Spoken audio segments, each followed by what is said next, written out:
네. 여러분들 정말 그 면접관 앞에서 이렇게 자기소개를 하면 어떻게 될까요? 여러분이 직접 판단하시기 바랍니다. 자, 그리고 송대화 과장님. 예, 항상 그 이상형 과장님 뒤에서 상당히 부담스럽네요. 예, 그 회사에서는 뭐 별로 말이 많지 않지만 오늘 이 자리 통해서는 여러분들께 좀 좋은 얘기 많이 들어줘야 될 것 같고, 그 입사할 때부터 저는 그 얼굴은 부장이라고 얘기해 드렸습니다. 예, 뭐 지금도 이제 뭐 부장 같은데 뭐 조금만 지나면 따라잡을 것 같고요. 임원이 돼도 좀 부장 같은 외모를 유지하고 싶습니다. 그게 아마 여러분들 신세계에 들어오시면 충분히 여러분들의 그 동기들보다 아마 한 5살에서 10살은 더 젊게 사실 수 있을 것 같아요. 저도 사실 동기들 중에 대부분 공무원처럼 이렇게 좀 그렇게 옷 입고 다니고 이런 친구들 많은데, 그 백화점 들어와서 많이 젊어진 것 같습니다. 하여튼 뭐 유쾌한 직장에 근무하고 있는 송대호 과장입니다. 네. 아, 실제로 굉장히 스타일리시하시죠? 네. 자, 그러면 오기덕 컨설턴트님께도 자기소개를 한번 들어보겠습니다.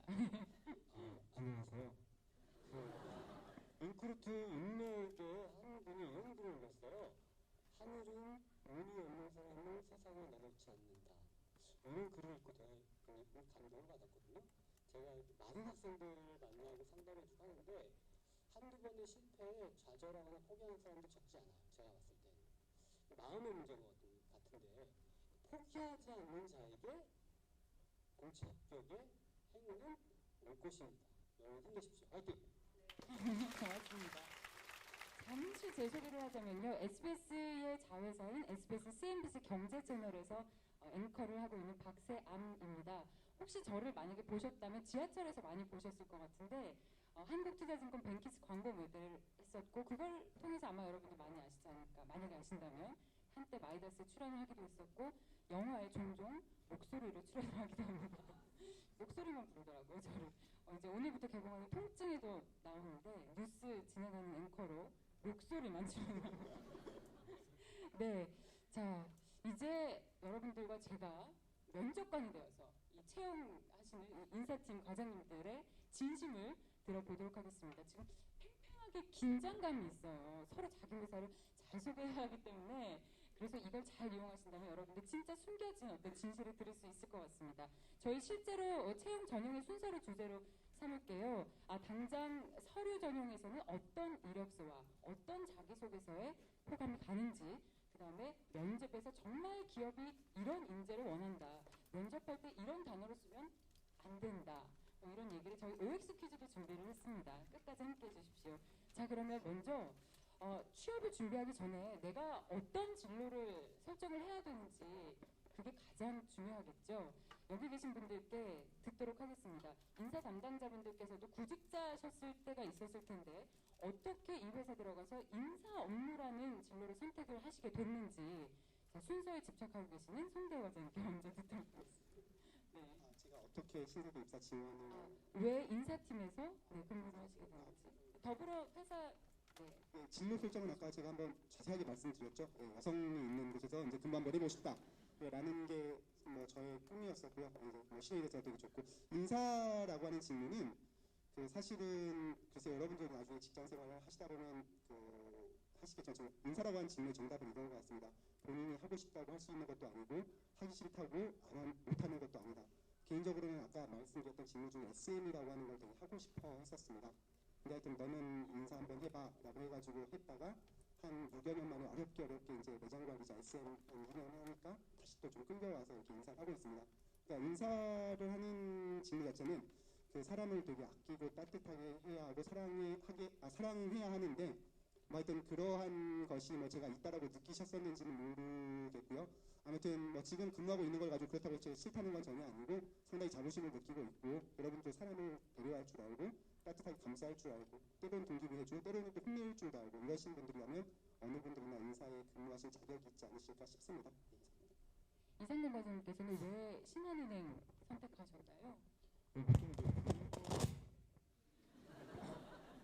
또 금융권 하시면은 상경계, 제가 그런 질문 많이 받아요. 상경계만 또 가점을 준다더라, 그런 게 사실인가요? 하는데 전 제 전공이 안 어울리게 도고동문학이에요. 저는 이제 비상경이고요. 저는 처음에 이제 그 신입직원 지원했을 때부터 저는 이제 보통 독일 하면은 이제 주로 뭐 문학 작품, 뭐 철학이라든지 뭐 칸트에 비롯해서 그런 거 많이 있죠. 인문학. 저는 뭐 신한에 들어서 갑자기 과장님께서 나타났지만 뭐 인사 업무 하려면 딴 데 가라 하셨는데 저도 뭐 말도 안 되는 고시를 붙여서 저는 도고전과 출신이기 때문에 인문학에 조예가 깊습니다. 사람을 관찰하고 뭐 그런 것을 좋아하기 때문에 향후 신한은행에서 인사 업무를 하고 싶습니다라고 제가 했던 기억이 나요. 근데 저희 신한은행은 이제 그 SFA, 그러니까 신한 프리 에이전트라고 해서 저희 본점에 근무를 하려고 하면은 지점에서 근무하시다가 그 잡포스팅을 해야 돼요. 자기소개서 쓰셔야 되고 자기가 지금까지 어떤 커리어 역량 개발을 했는지 또 그걸 다 자기소개서 담으셔야 돼요. 그럼 신한은 이제 본점 인사부에서 다 검증한 후에 각 본점 부서마다 그 원하는 인재상 그리고 거기에 부합하는 인재 실제 선발하고 있습니다. 저도 마찬가지로 그 SFA 제도 통해서 신한은 이제 인사부에 제가 잡포스팅했고요. 그래서 제가 뭐 예전에 팔렸는데 썼던 그게 뭐 통했는지 어떻게 신한은 인사부에서 지금 근무를 하고 있습니다. 네. 자, 김현철 의원님. 첫 번째로는 제가 KT 입사를 하게 된 계기는요, 여러분들이랑 똑같을 것 같아요. 저도 취업 준비하던 시절에는 취업은 해야 되겠는데 어떤 회사를 가는 것이 좋을까라고 많이 생각도 하고 있었는데 사실은 어떤 회사를 가는 것이 좋을까라고 한다고 하는데 원하는 회사를 가기가 쉽지는 않죠. 원서를 여러 군데다가 다 합격하는 게 아니니까요. 저도 전공이 사회학이라서요. 대학교 때 막연히 생각했던 것은 내 전공은 정말 밥그릇 보장이 안 되는 전공이구나 라고 생각을 많이 했어요. 그러니까 취업 공고들 보실 때도 보면은 거의 대부분 상경계열, 특별한 기술이 아닌 이상은 상경계열이 대부분 무대라고 되어 있고 상경계열을 뽑는 회사들이 많은데요. 그것 때문에 고민을 상당히 많이 했어요. 내 전공을 가지고 어디에 갈 수 있을까 고민을 많이 했었는데 그런 회사들 중에서 좀 KT는 일단 기본적으로 저희 젊으신 분들 통신에도 관심이 많고 저도 마찬가지로 통신에 관심이 많았었고 좀 전공을 보지 않고 선발을 한다는 얘기를 많이 들었었고 그래서 지원한 회사들 중에 하나고 제가 최종적으로 선택한 게 KT였습니다. 인사팀을 제가 오게 된 계기는 실질적으로 들어갈 때는 저희는 이제 신입사원들은 다 현장에서 먼저 근무를 하게 되어 있었어요. 지금은 그렇지는 않지만 예전에는 신입사원들이 기본적으로 현장에서 1년 정도는 근무를 해봐야지 회사가 전체적으로 어떻게 현장에서 돌아가는지를 좀 파악을 하고 난 다음에 저희 스태프부서에서 기획을 한다거나 전체적인 전략을 짜실 수 있다라고 생각을 해서 현장 근무를 저도 3년 정도 영업부서에서 근무를 했었습니다. 근무를 하다가 이제 인사팀으로 발령이 났었고요. 인사팀에서는 이제 저희 회사는 타 회사도 비슷할 수는 있는데요. 저희 회사 같은 경우에는 워낙 직원 수도 많고 직무들도 너무 다양하기 때문에 인사 업무를 하려면 회사에서 어떤 일들을 하고 있는지 어떤 사업들을 하고 있는지 어떤 부서에 어떤 직원들이 필요로 하는지를 잘 아셔야 되는데 그냥 신입사원으로 인사팀에 들어와서 그 일을 하게 되면 너무 복잡하다. 회사 전체적인 상황을 잘 모르기 때문에 그래서 기본적으로 인사팀에서는 기존에 근무하던 직원들 중에서 선발을 하고 있고요. 저도 그런 차원에서 선발을 합니다. 네, 결국 인사팀 핵심 인재가 간다라는 자기 자랑을 좀 해주신 것 같고 세 분의 공통점은 자기 전공과 크게 관련이 없어도 충분히 취업을 할 수 있다라는 얘기 해주셨습니다. 일반적으로 그 학생들하고 상담을 하다 보면 이렇게 얘기하는 학생들이 있어요. 저 토익 900점 넘는데 해외 영업하고 싶어요. 이런 학생도 있고요. 정말 제가 하고 싶은 일하고 잘할 수 있는 중에 어디를 선택해야 돼요? 이런 얘기도 하고요. 또 한 가지는 전공하고 적성이 좀 맞지 않아요. 이게 전공 중심으로 가야 돼요? 아니면 적성 중심으로 가야 돼요? 그걸 혼합해야 돼요? 이런 어려운 점들도 있는 것 같아요. 그러니까 실질적으로 우리 학생들에게 어느 기준으로 어떤 진로를 선택할 것인지, 어디에 가장 중점되어야 할 것인지 이렇게 말씀을 해주십시오.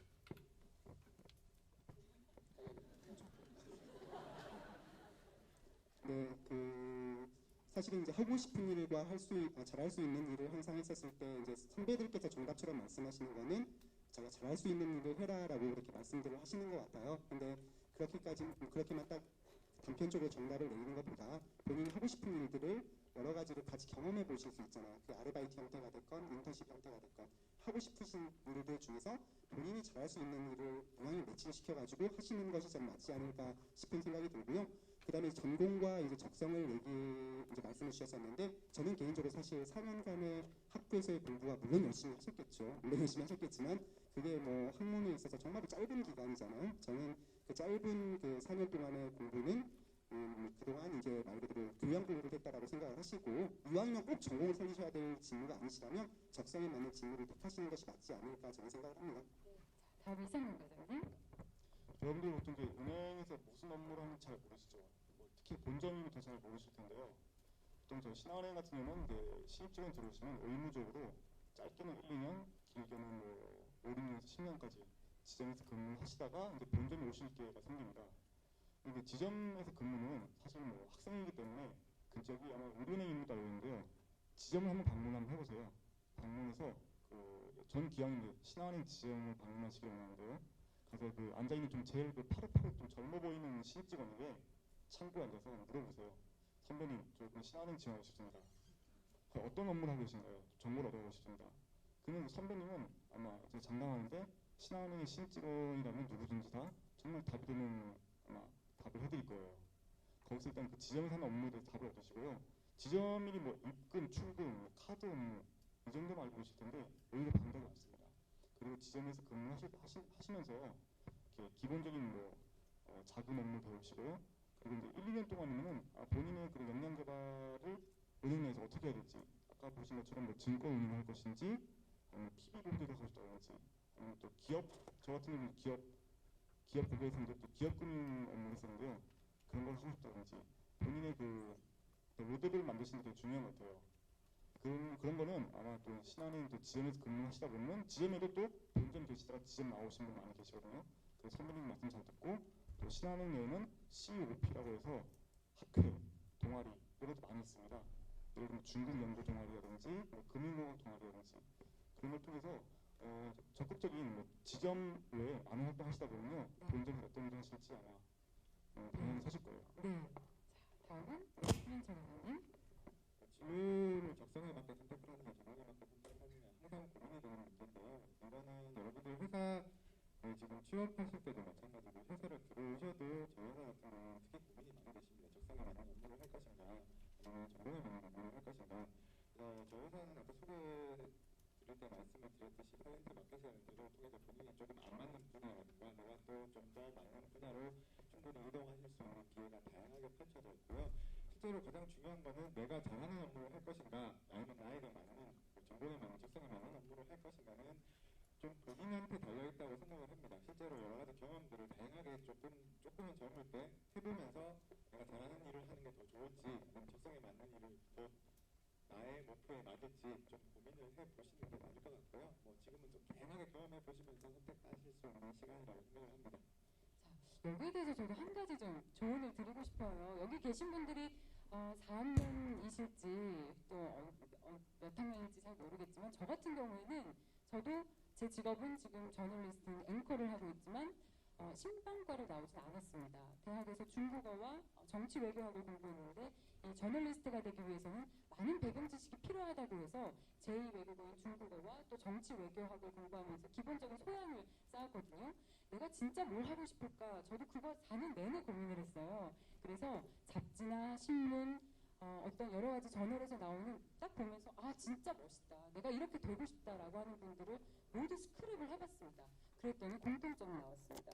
그들은 외신을 주로 다루는 앵커더라고요. 그래서 난 앵커 아니면 안 된다. 죽어도 이거 해야 된다.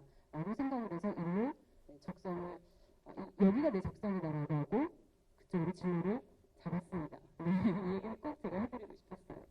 자, 이제 시간 관계상요. 한 분당 5문장 이내로 제안을 하겠습니다. 핵심을 잘 얘기해 주세요. 면접관들 앞에서 그렇게 얘기를 주절주절 길게 하면 오히려 마이너스잖아요. 그렇죠, 여러분? 네.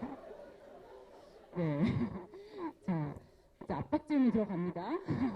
자, 본격적으로 스펙이라고 불리는 것은 어떤 것인지, 서류 관련해서 통과하기 위해서는 어떤 스펙을 갖춰야 하는지 여쭤볼게요. 전공과 무관하게 취업을 했다라고 하셨지만 그래도 면접관들이 선호하는 전공이 분명히 있을 것 같아요. 우리 회사는 이런 학과를 선호하더라. 먼저 김민철 학과님께서 학과는 분명히 선호하는 학과는 저희가 이제 해본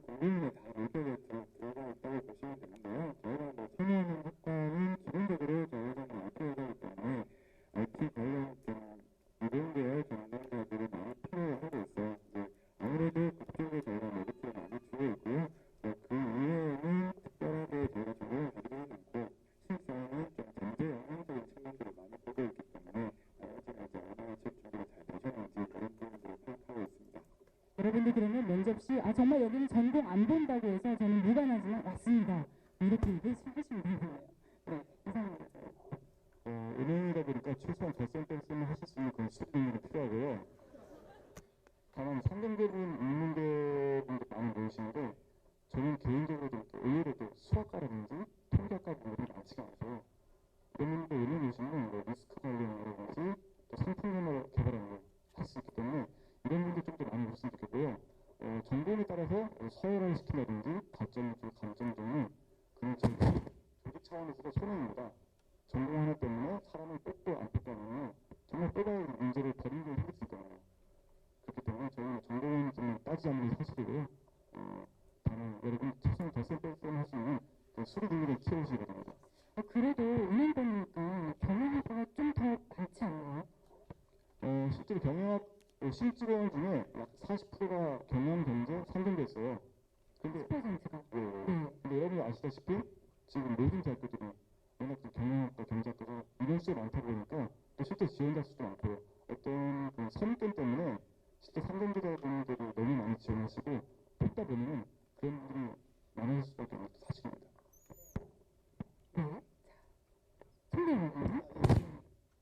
신세계는 그 전공 부문 맞습니다. 전공 부문 맞고요. 그다음에 소리 듣는 기준으로 말씀을 드리면 학교 학점, 그다음에 전공, 그다음에 어학 점수. 영어만 그 신세계는 아니고 뭐 중국어, 일어까지 다 어학 성적을 가지고 있으면 그 균등하게 처리가 되니까 관계 없으시고 자기소개서 내용은 사실 서울전보다는 면접적으로 더 많은 영향을 미칩니다. 그래도 어떤 학과 출신의 분들이 가장 많다.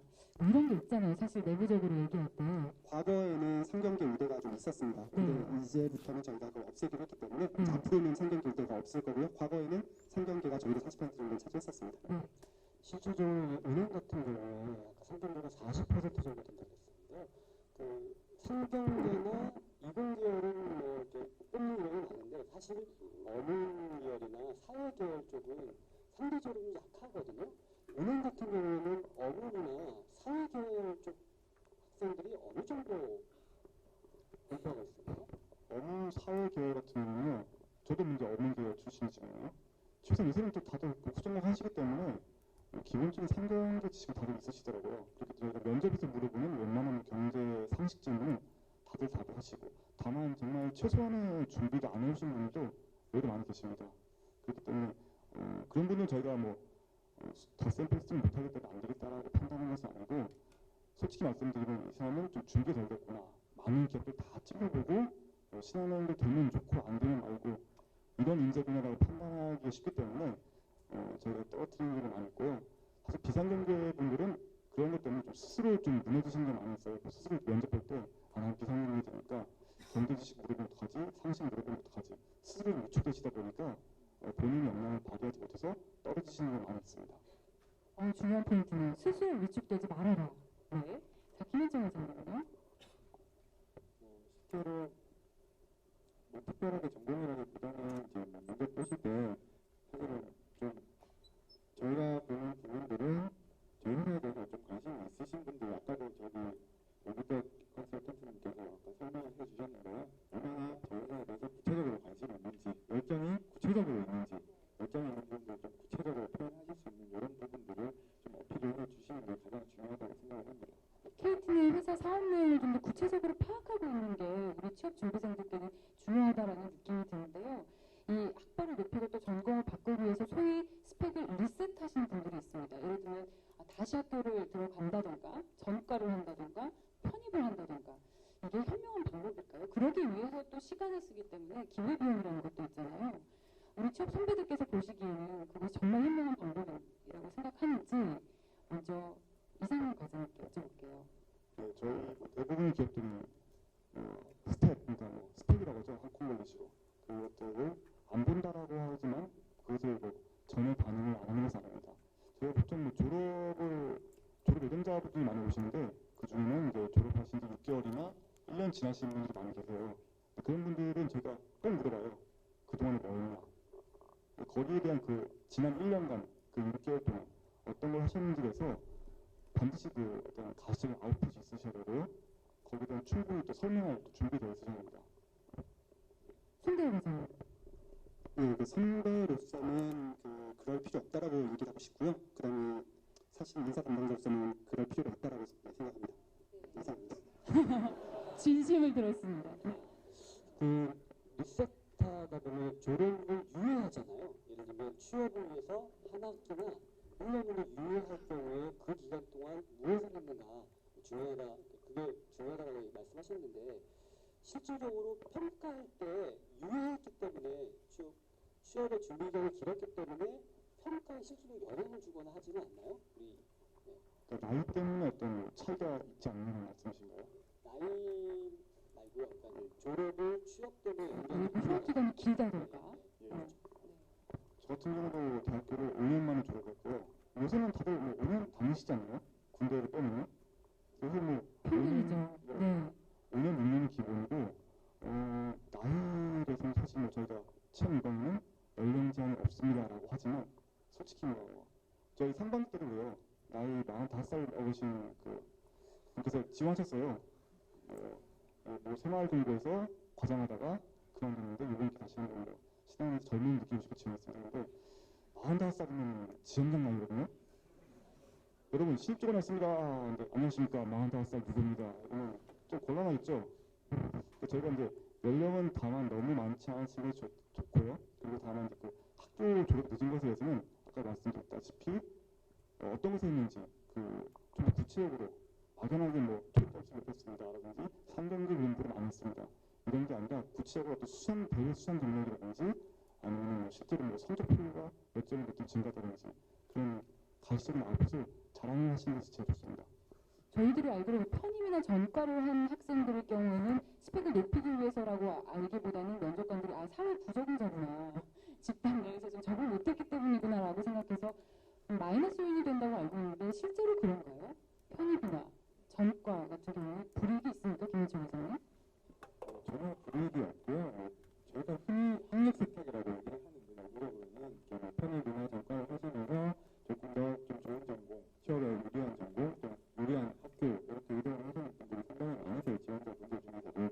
그래서 제가 그 분들은 솔직하게 말씀을 드리면 스펙이라는 부분들에서 학교나 전공이라는 부분들이 그래도 어느 정도 부분은 차지를 하고 있습니다.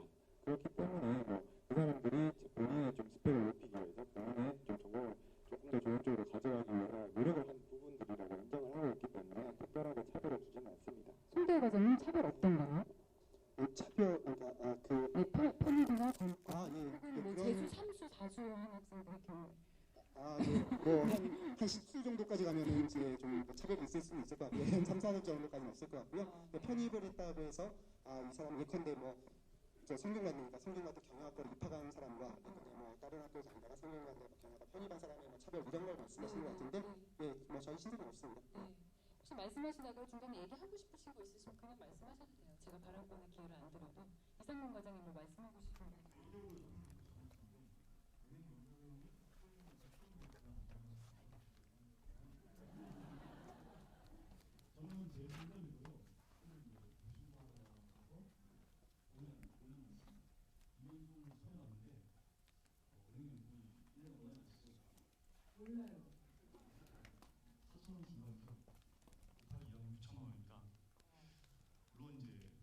본인의 스탯을 높이는 것에 대해서는 다른 것으로도 이제 기본적인 상식을 공부한다든지 방법이 많이 있기 때문에 그거는 과외 활동을 열심히 준비하시고 졸업은 빨리 하시는 것이 어떤 현금 흐름 면에서는 낫지 않을까 싶습니다. 여러분 궁금한 거 없으세요? 서류 면접 준비하는 거는 여기까지 듣습니다. 네, 그러면 다음 이야기로 넘어가겠습니다. 저희가 한참 얘기를 하다 보니까 휴학 얘기를 했는데요. 여러분들 휴학 한 번쯤 다 해보셨죠? 뭐 때문에 휴학을 하셨나요?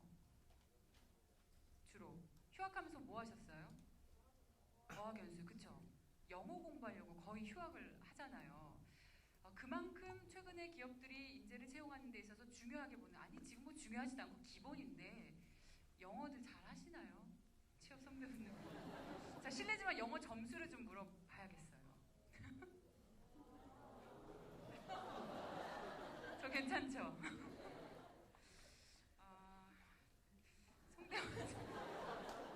제 영어 점수는 아니 왜냐면 요새 신세계 또 외국인분들 워낙 많이 오시잖아요.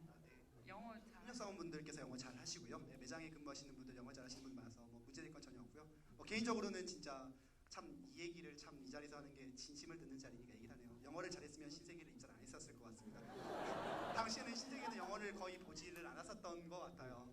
뭐 하여튼 옆에 계시는 그 과장님들 회사도 뭐 지원을 했었던 것 같기도 하고 잘 기억은 안 나지만 10년 전. 큰 박수 드리고 싶네요, 정말.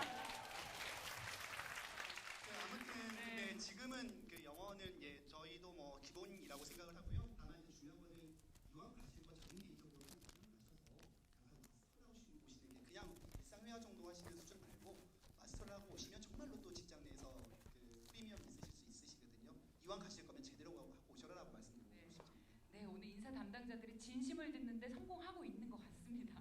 네, 이상문 과장님, Can you speak English? Yes, I am a boy. 제가 이런 말씀 드린 이유는요. 저는 좀 취업에 특화된 존재입니다. 요새는 이제 뭐 워낙 토익 인플레이션이 이제 심하다 보니까 이곳에 또 뭐 인플레이션이잖아요. 인플레이션이 아니고 스피킹이나 뭐 리스닝 아주 엉망진창이고요. 토익만 잘 봐서 지금의 여러분들 비하면 좀 형편없는 점수지만 8년 전만 하더라도 높은 점수였습니다. 몇 점이셨어요?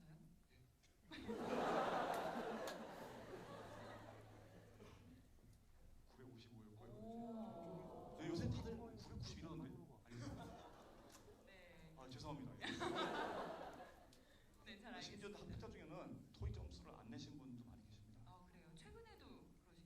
토익 점수 안 내도 입사하신 분들이 저 주요. 솔직히 제가 캠퍼스 리크루팅 나가면은 아예 본인이 보기에 좀 부족하다 생각되시면은 안 내셔도 되니까 내지 말라고 제가 솔직히 말씀을 드려요. 그래요? 예, 예. 잘 알겠습니다. 잘 보시면 가점은 드리지만 못 보신다고 제가 절대 뭐 감점이나 불이익은 없습니다. 네, 김현초 과장님 왠지 영어 굉장히 잘하실 것 같아요. 영어로 해주세요. 해외 파견이 많은 회사라고 하셔서. 해외 파견은 제가 보내기 때문에 기본적으로 저희 회사 자격 요건이 토익 점수 600점 기준이고요. 저도 600점은 넘었습니다. 600점 정도만 넘으시면 될 것 같고요. 제가 예전에 영업에서 현장에서 근무를 할 때 외국인 고객분이 찾아오셨는데요. 600점 정도로도 충분히 응대가 가능하더라고요. 그리고 제가 뭐 채용을 하고 있어서 해외 채용도 저희가 상반기에 진행을 하는데 저희가 미국 같은 데 가면 현지에 영어를 잘하시는 직원분들이 계시기 때문에 충분히 잘 살아남고 있고요. 뭐 기본적으로 저희가 영어가 필요한 직무들이 있고 아닌 직무들이 있기 때문에 좀 자기가 뭐 해외에서 근무를 하고 싶다거나 영어를 많이 쓰는 곳에서 근무를 하고 싶다고 하시는 분들은 높은 영어 점수가 필요하시겠지만 아닌 분들은 그런 것보다는 좀 직무 능력이 훨씬 더 중요하지 않을까 생각합니다. 저희 회사는요. 그러면 제 질문에 대해서 점수만 대답해 주세요. 각 회사에서 보고 있는 영어 점수의 커트라인, 토익 점수를 기준으로 하는 게 맞죠? 요새도요? 신한은행은 어떤가요? 커트라인, 최소 커트라인. 5년 전인가 그때쯤에는 커트라인이 있었어요. 그때가 토익이 600이 있었는데 지금은 다 없앴고요. 저도 실질적으로 캠퍼스 리크루팅 나가면은 뭐 500, 600 안 되시면은 솔직히 말하면 단순한 계산으로 반타작이 안 되신 거잖아요. 그럼 차라리 내지 마세요. 그래도 붙습니다라고 솔직히 말씀드립니다. 내지 붙어요? 500점, 600점이 안 돼도 붙는 저희가 뭐 얘기예요? 한두 명 공복 이용이 아니고 제가 기억으로도 상반기 저희가 200, 300명 제가 뽑았었는데 그때도 거의 한 지금 한 50분 가까이 넘는 분들이 붙었어요. 여러분, 네, 제200 용기를 가지십시오. 아무런 제200국어 자격증이라든지 뭐 토익 성적 제출 없이 다 붙으셨습니다. 상당히 그 비중이 미약합니다. 토익 600점 안 되시는 분들 신한은행 입사할 수 있습니다. 네, 신세계는 어떤가요? 커트라인. 예, 같습니다. 가점은 있지만 저희도 뭐 커트라인 같은 건 없고 뭐 토익 0점이더라도 지원 가능하십니다. 예. 아니요, 지원 가능한 건 진짜 합격. 네, 예, 합격 합격하실 커트라인. 수 있으십니다. 네. 그러니까 일단 서류 전형에 합격하시는 게 중요한데 서류 전형이 영어 스펙이 들어가요. 서류 전형에 영어가 들어가는 것은 맞지만 그게 절대적인 것은 저희도 아니라는 거죠. 그러면 그 커트라인이 있을 수도 있고 없을 수도 있잖아요. 그러면 점수대가 있잖아요. 900점대가 있고 800점대가 있고 700점대가 있잖아요. 거기에 대한 평가 점수가 다를 수 있나요? 다릅니다. 다를 수 있고 점수가 가점 점수가. 신한은행 마찬가지인가요? 네, 마찬가지입니다. KT도 마찬가지. 저희도 마찬가지. 가점은 다른 데입니다. 이게 990점이 이게 진심이에요. 800점이면 그쵸? 1점 이렇게. 좀 더 구체적. 예. 이렇게 말씀을 하시면은 되게 커 보이는데요. 저희도 자격 요건이 600점이고 실제 커트라인도 600점입니다. 저희가 600점보다는 990점이신 분들이 같은 조건이라면 990점인 분을 뽑겠지만 사실 앞에 다른 신한은행이나 신세계도 말씀해 주셨듯이 요즘은 영어라든가 학점 비중이 워낙 낮습니다. 자기소개서만 잘 쓰셔도 100% 커버 가능하신 점수들이거든요. 참고하시기 바랍니다. 점수가 높으면 좋지만 요즘에는 다른 부분으로도 충분히 보충이 가능한 추세로 가고 있다라는 게 핵심인 것 같습니다. 제2외국어 말씀도 해주셨는데 우대하는 제2외국어가 있나요? 이 제2외국어를 잘하면 채용에 있어서 점수가 좋다. 저희 같은 경우는 실제로 이제 아시다시피 뭐 아시는 분은 아시겠지만 신한은행 같은 경우는 중국, 베트남 이쪽에 또 이제 한창 또 세를 넓히고 있습니다. 아직 그거를 잘하시는 분이 많지 않으신 것 같아요. 그래서 그쪽으로 좀 자격증이 있으신 분들은 실제 또 점수 좋으신 분들은 제가 또 가점을 또 드리고 있습니다. 제2외국어 잘하는 수준은 어느 정도여야 하나요? 최소한 일반적인 대학생들이 길거리에서 외국인 만났을 때 영어로 손짓 발짓 섞어가면서 길 안내를 할 수 있을 정도, 그 정도의 중국어 실력, 그 정도의 베트남어 실력이라면 아마 문제 없지 않을까 싶습니다. 아, 베트남어도 우대를 하나요? 예, 맞습니다. 네. 아, 베트남에 진출을 많이 하고 있어서 신한은행이기 때문이군요. 신세계는 어떤가요? 예, 저희 신세계는 그 지금까지 평가가 좀 잘 되어 있는 외국어가 영어, 그다음에 중국어 이러 정도라고 생각을 하고 있습니다. 그리고 실제로 이마트가 있기 때문에 중국은 진출해 있고 일본 같은 경우는 백화점이 또 모태가 많이 발달돼 있어서 저희는 그 세계 외국어에 있어서는 균등합니다. 그러니까 영어를 제출하셔도 되고 중국어가 괜찮으시면 중국어만 제출하셔도 됩니다. 그러니까 저희는 세계 외국어가 동등하니까 가장 좋으신 외국어로 제출을 하시면 되세요. 그런 부분은 다른 기업들과 좀 차별화되는 부분이 그러니까 토익, 그러니까 시험을 뭐 HSK 이런 식으로 시험을 보는 지필 시험도 괜찮고요. 스피킹으로 한 OP, 뭐 토익 스피킹도 괜찮고 저희 다 동등하게 제일 좋은 거 하나만 인정을 하고 있습니다. 네. 예, 저희는 이제 뭐 특별하게 제2외국어를 가지고 계시면은 다 우대는 해드리고요. 뭐 이제 수준 자체는 뭐 일반적인 뭐 토익 기준으로 하면 최소 한 800점 이상 정도 수준 정도 되시면은 다 인정을 해드리는데 특별히 인정을 해드리는 제2외국어는 스페인어하고 불어 쪽은 저희가 특별히 인정을 해드리고 있습니다.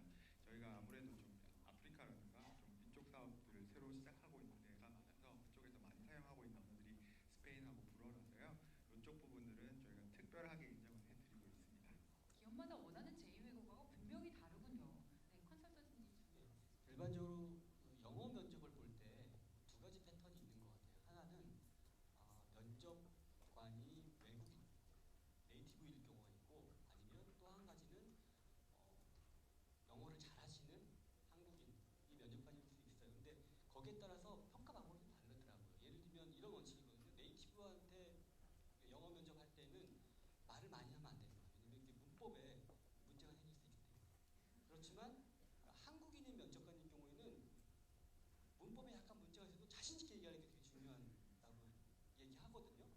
실제로 그 영어 면접 같은 경우에는 네이티브가 면접을 보는 건지 어떤 방식으로 하는지에 잠깐 팁을 좀 주시면 좋을 것 같습니다.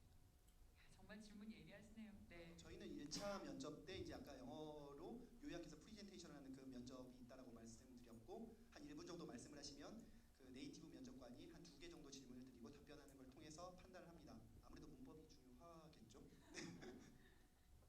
신세계는 네이티브가 면접관으로 들어온다는 말씀이시고 신한은행의 경우는 어떻습니까? 저는 몰랐던 부분인데 반영해야겠네요, 이제 영어를. 저희는 영어 면접 안 하고 있거든요. 반영해야겠네요, 이제. 좋으시죠? 하반기 지금 공채 준비하고 있는데 아직은 이제 계획이 없습니다. 추가 질문 있으세요? 여기서 굉장히 여러분들이 감동의 함성이 터져 나왔는데. 네. 자, 그럼 KT는 어떻습니까? 저희도 영어 면접은 해본 적이 없어서 어떻게 진행을 해야 될지 모르겠네요. 아쉽게도 영어 면접은 저희도 없고요. 앞으로도 계획은 없습니다.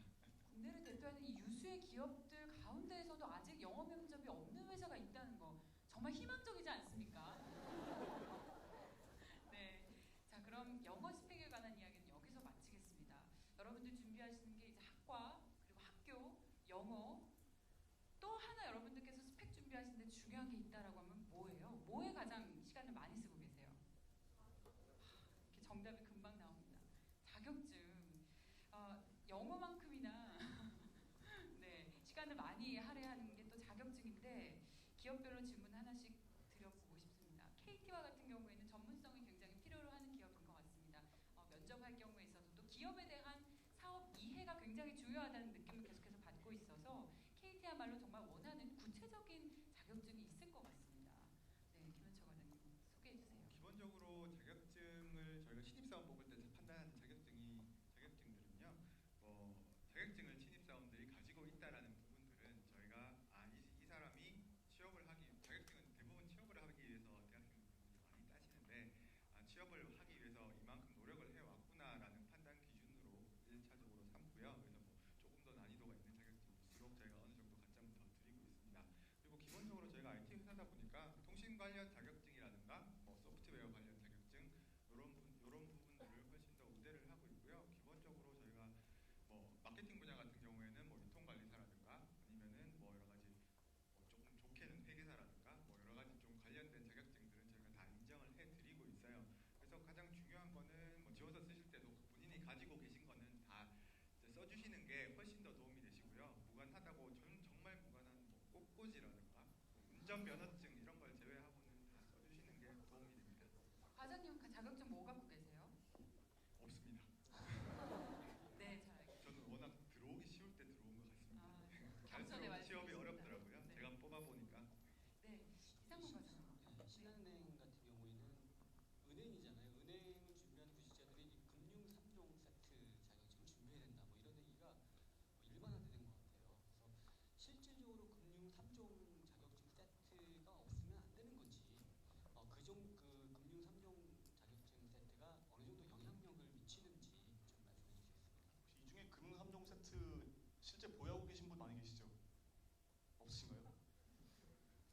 그럼 제가 감히 말씀드리는데 금융 3종 세트 생각보다 따기 되게 쉽습니다.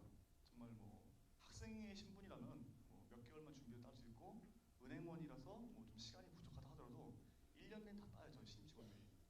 그런데 이제 아까 말씀드린 얘기 중에 비상경계 출신 분들이 스스로 무너진 경우가 많이 있다고 했죠. 면접 과정에서 저는 비상경계지만 증권 운용을 정말 잘해보고 싶습니다. 그래서 신한은행에 지원했습니다. 근데 그분은 자격증도 없으시고 또 어떤 복수 전공이나 아무런 증빙도 없이 앞으로 본인 꿈만 얘기하셨거든요. 그런 분은 결국 계속되는 꼬리에 꼬리를 압박 질문해서 결국 스스로 무너지시는 경우가 많이 있으신데 그런 분들이 물론 아까 제가 보여드린 저희가 모델 해드리는 전문 자격증이 있으시는 분도 있지만 그게 아니더라도 최소한 따기 쉬운 금융 이런 거 있으면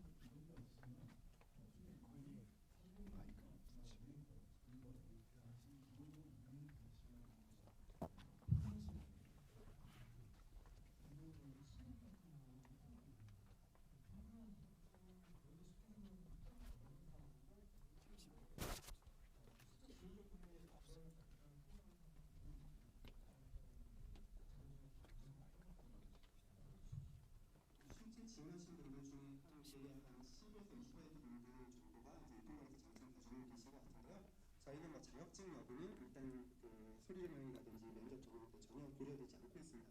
다만 저희가 입사한 이후에 승진을 하게 될 때 여러 가지 자격증들이 승진의 가산점이 됩니다. 그러니까 입사하실 때는 저희가 차라리 인성이라든지 인턴십 한다고 했으니 그런 면을 중요하게 생각하지 취업을 하기 위한 여러 가지 너무 좀 과도한 준비들을 보진 않고요. 하지만 입사하신 이후에는 자기개발 여부에 대해서는 승진할 때 체크를 한다라고 그렇게 보시면 될 것 같습니다. 네, 맞아요. 정말 회사 다니는 분들은, 기업 다니시는 분들은 휴가에 자격증 따려고 공부하시는 분들 정말 많거든요. 이상민 과장님 말씀 들어보면 금융권 취업하려면 기본 3종 어떤 자격증은 반드시 따라 라는 얘기였어요, 결국. 과장님도 그런 것이 아니고요. 네. 아까 그렇게 말씀하셔서 따기 쉽다면서요. 비상경계 분들이 요새 트렌드를 보면서 면접 때 비상경계 왜 지원했어라고 했을 때 관심 없다, 실제로 하면서 이런 또 자격증을 땄다라고 증거를 많이 또 제시를 하시더라고요. 요새 한 트렌드 같고 제 신입직원 중에 보유하지 않은 직원이 절반도 아니고 거의 70~80%인가 보유 안 하는 직원인데 어떤 자격증도 없는. 예. 금융 자격증, 그러니까 금융 관련 자격증이 없는 분이에요. 그런 분은 저희가 최소한 따기 쉬운 금융 3종 세트는 이제 또 신입직원 들으면 1, 2년에는 다 또 따게 돼 있어요. 이게 따고 오시면 저희는 더 좋죠. 그것뿐입니다. 네. 결국 나의 어떤 열정을 뒷받침할 수 있을 만한 구체적인 근거를 마련하라. 그것이 자격증이 될 수 있다라는 얘기셨어요. 이상민 과장님은 취업하실 때 그 3종 세트 다 갖고 계셨었나요? 아니, 저도 은행 들어오고 2년 후에 땄습니다. 자격증 전혀 없었어요? 없었고요. 또 제일 좋은 게 자격증을 학생 때 따면 자기가 자격증을 냈었는데 은행에서 따니까요. 은행에서 돈을 주더라고요, 되게. 안 좋은 거 가르쳐 주시는 거. 네, 알겠습니다. 자, 그럼 자격증 관련 질문 여기서 맞춰도 괜찮을까요? 네.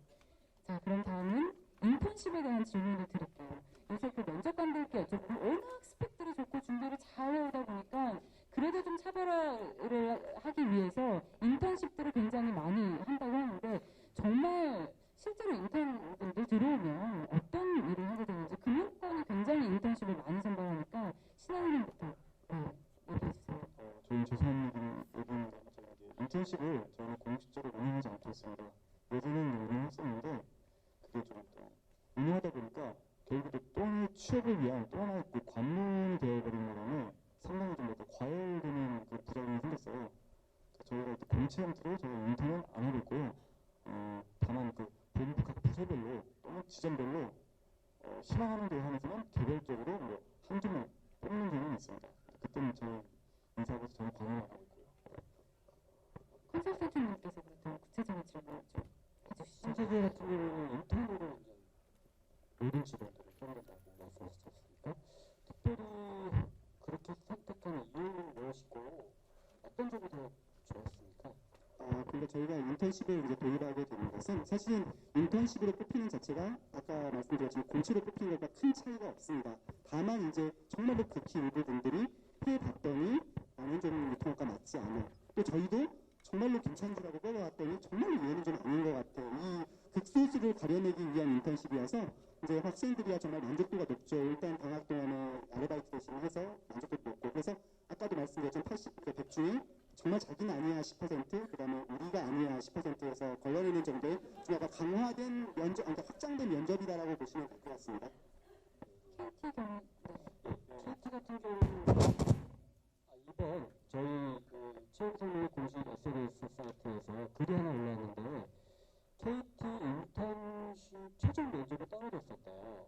근데 이번에 신입 공채 때 다시 지원하면 그 떨어진 것이 불이익이 되지 않느냐, 과거에 지원해서 떨어지는 사람들이 불이익이 되지 않느냐라고 질문하셨거든요. 그걸 같이 좀 섞어서 좀 답변 부탁드립니다.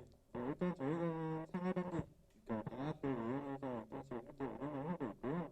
인턴십을 하는 이유는 기본적으로 저희가 사람을 뽑기 전에 사실 인턴십으로 들어오신 분들은 저희 신세계랑 비슷합니다. 저희도 이 인턴십 하시는 분들은 저희 회사가 어떤 회사인지 실제로 경험을 해보시면서 오고 싶은 회사인지 실제로 판단을 하시고 저희도 마찬가지로 인턴십 업무를 시켜보면서 이분이 우리 회사에 맞는 사람인지 아닌지 좀 판단하는 좀 그런 프로세스를 운영을 하고 있고요. 실제로 이제 저희가 인턴십 하시고 회사에 지원을 하시게 되면 신입사원으로 지원을 하시게 되면 기본적으로 가점을 보여드리고요.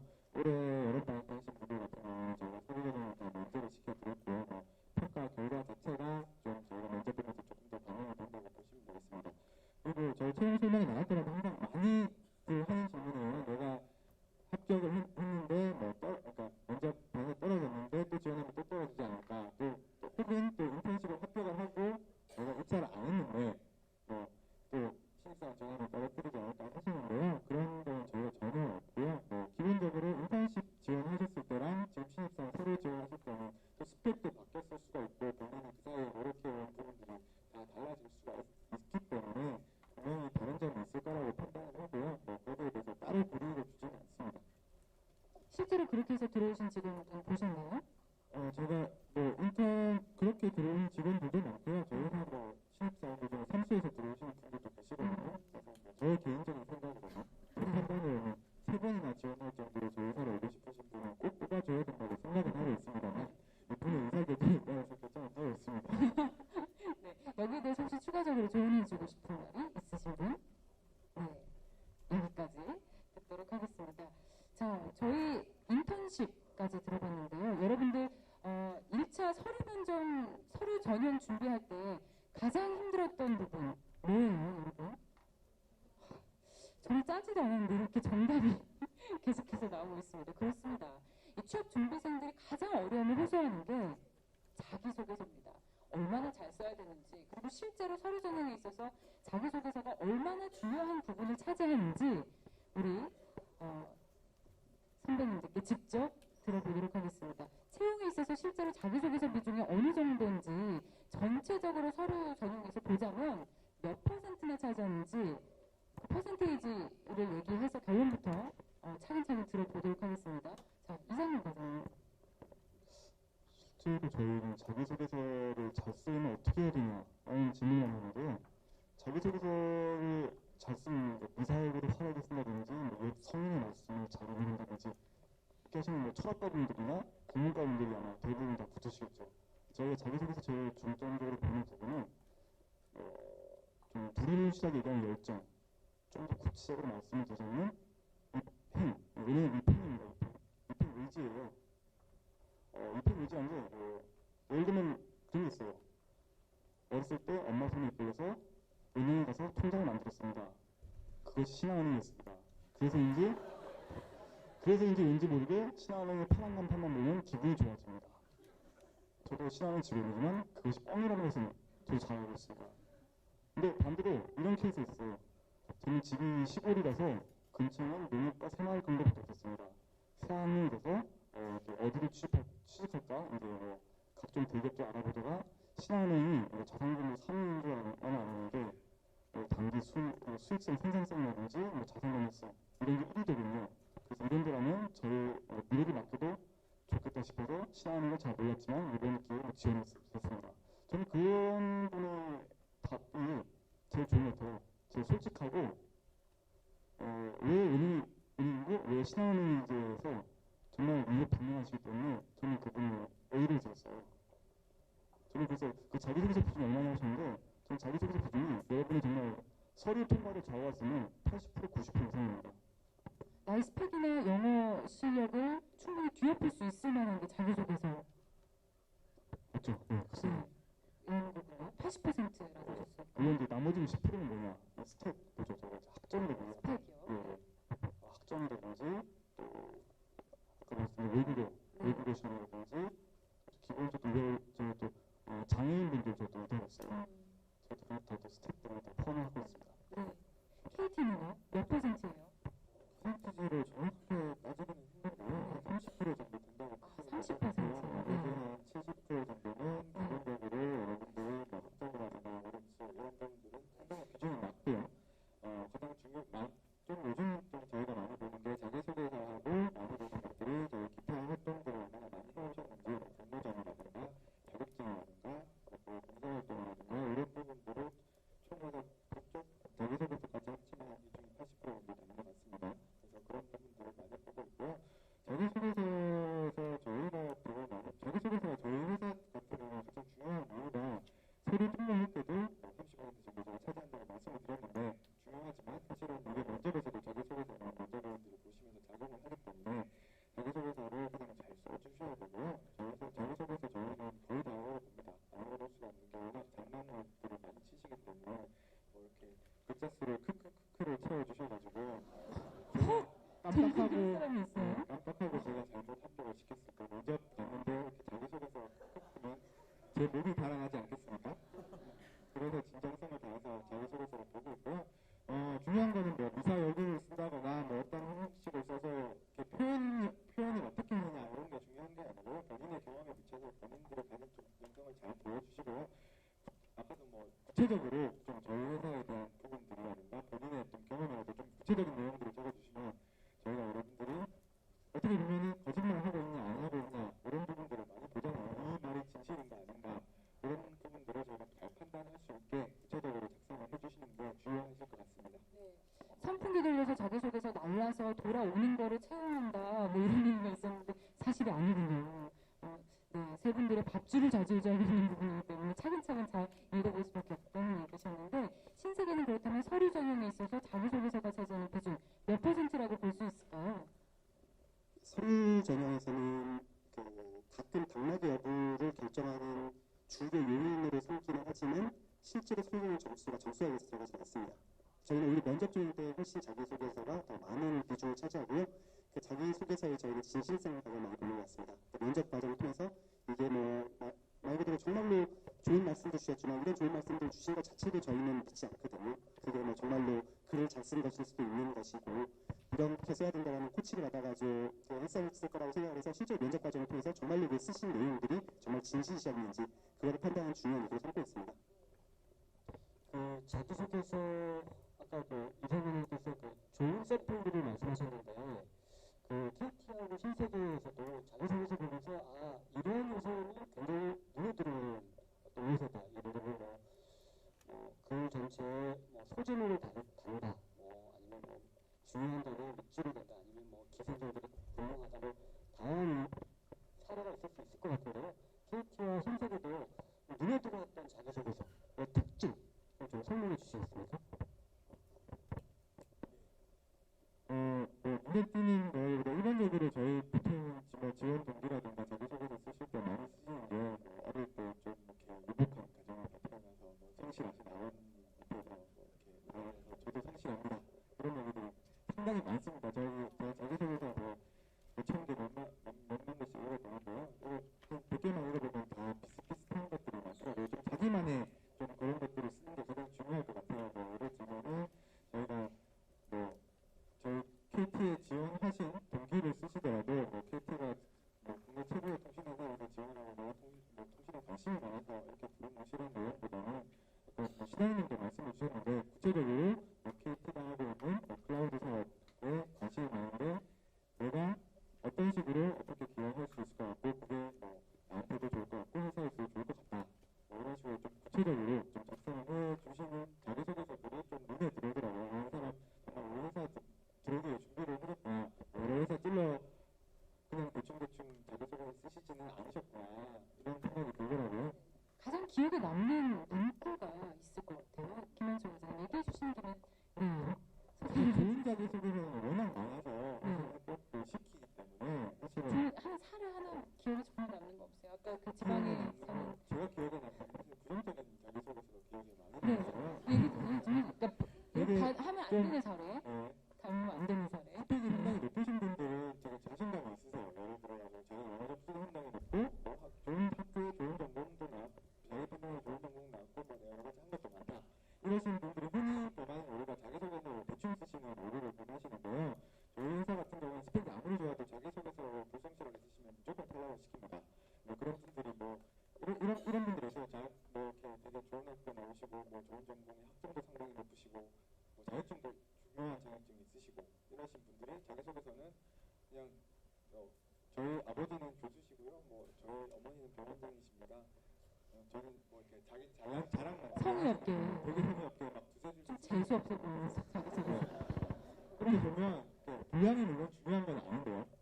근데 분량이 작은 것들은 정말 눈에 들어오거든요. 그러니까 분량을 어느 정도 채워주시는 게 중요한데 물론 그냥 대충 의미 없는 분량은 중요한 건 아닌데요. 분량이 너무 작으면 실제로 제가 볼 때도 성의가 없어 보입니다. 자기소개서가요. 그래서 좀 자기 자랑만 되게 한다거나 특히 저희 막 장단점을 쓰라고 하는데 단점을 되게 묘화시켜서 많이 쓰시는데 솔직하게 써주시는 난 게 너무 남을 오히려 도와주는 그 단점을 저는 너무 준비가 안 된 부분들에 대해서 구체적으로 설명해서 이런 게 단점인데 회사에 들어가서 보완을 하겠다라고 솔직하게 써주신 분들은 오히려 눈이 가더라고요. 그 자기소개서를 쓰실 때 그 회사에 대한 칭찬 그런 것들은 저는 뭐 굳이 쓰실 필요 없다라고 생각을 합니다. 왜냐면은 그 회사에 다니는 특히나 인사팀에 보면 로열티가 무지하게 높으신 분들이 서류 심사하는데 제일 좋은 회사들이라고 생각하고 있거든요. 그러니까 회사에 대한 칭찬은 가급적 줄이시고 그 회사의 특징과 자신이 지금까지 살아온 경험이 어떻게 위치가 되는지 여부를 기술을 해주시는데 그 경험을 그냥 두루뭉술한 말로 말고 실제 사례로 이러이러한 경험들이 있었고 그게 예컨대 유통업의 특성이고 그게 자기가 적합할 수 있을 것 같다라는 그런 말씀들을 좀 구체적으로 써주시는 것들이 좋은 것일 것 같고요. 아까 눈에 띄는 문구 말씀하시니까 오히려 요즘에는 엄격하시지만 그 인자하신 아버지 현명처의 어머니 중에 장녀로 태어나서 리더십을 잘하고 이런 거 쓰시는 분 보면 눈에 띕니다. 그런 거 거의 쓰시는 분이 없어가지고 그러니까 오히려 눈에 띄는 것 같아요. 뭐 하여튼 역설적인 거 같긴 한데 뭐 그런 걸 오히려 약간 이용해서만 쓰시는 것도 재밌지 않을까 싶기도 하고요. 네, 그렇습니다. 네. 여러분들 얘기 듣다 보면 사실 원서 굉장히 많이 내잖아요. 그중에서 잘 걸리면 내 회사가 되는 거지만 원서를 쓸 때만큼 정말 내가 이 회사에 들어오고 싶어서 20년 동안 열심히 노력했다라는 느낌을 줘야 되는 것은 분명히 맞는 것 같습니다. 네. 자, 결국 자기소개서를 다 채우는 게 좋다는 얘기네요. 김현철 과장님. 그 사실 저희도 쓰면서 분량도 굉장히 고민이 되거든요. 길게 쓰는 게 좋은지 아니면 핵심만 써도 좀 핵심만 써서 만약에 좀 길이가 짧더라도 그렇게 하는 게 좋은지에 대해서 고민을 좀 하는데 저희가 분량이 그렇게 길지가 않아요. 길지가 않았고 예전 같은 경우에는 저희 회사가 분량이 짧은데 쓸 내용은 많아서 되게 악명이 높은 자기소개서였는데요. 저희가 분들 입장에서 분량이 많지가 않기 때문에 그 많지 않은 분량도 채우지 못하신다면 사실은 상관없게 보이는 건 사실입니다. 사실은 어느 정도는 그러니까 실제로 써보시면 아실 거예요. 분량이 많지 않아서 사실 줄이기가 너무 힘들다라고 생각을 하실 거예요. 거기에 그 분량을 채우지 못하시는 분들은 정말 손해가 없다고 생각을 하세요. 근데 분량을 뭐 풀로 채우라고 생각하고 저희가 요구하는 분량이 한 50%도 안 되는 분량 이 정도면 사실은 좀 손해 없게 보이는 건 사실입니다. 물론 일반은 보지만 대부분이 손해 없는 자기소개서들이고요. 네. 김현철 과장님은 불량한 자기소개서에 대해서 매칭이 많으신가 봐요. 그 앞에 지원서를 보게 되면 앞부터 쭉 읽어보게 되는데 읽어보다 보면 아 정말 괜찮은데 뽑아야 되겠는데 이렇게 뒤에 딱 넘겼는데 자기소개서에 장난을 쳐놓으신 분들도 많이 계시고 또 자기소개서를 읽다 보면 다른 회사명을 써놓으신 분들 특히 카피앤페이스트 많이 하셔가지고 잘못하셔가지고 이제 뭐 그런 분들 보면은 조금 내가 이 자기소개서를 왜 읽었나 라는 좀 후회가 되죠. 필요 전화를 걸어서 따지고 싶은. 좋습니다. 꼭 기억하겠습니다. 자, 이상민 과장님. 신한일보 예전에 들어본 삼천자 분야에서 신한문예라는 그런 악명을 쓴 적도 있었어요. 근데 그 중에 뭐 졸업 이미 하셨고 또 신한 실제로 3단계 지금 하시는 분이 계신지 모르겠는데 아마 아시는 분은 아시겠지만 저희 이번에는 5개 질문에 각 3줄 이내를 쓰시오라고 상당히 압축을 시켰어요. 그게 더 어려운데. 네. 정작 피드백은 그게 더 어렵다. 정말 신앙에 대한 관심이 없으면 답을 못 쓰겠다라는 반응이 대부분이고요. 앞으로 하반기 또 채용도 저희가 어떤 방향을 잡을지 모르겠지만 최소한 또 예전처럼 3천자, 5천자 신앙 문예를 부활시키는 일이 아마 없을 겁니다.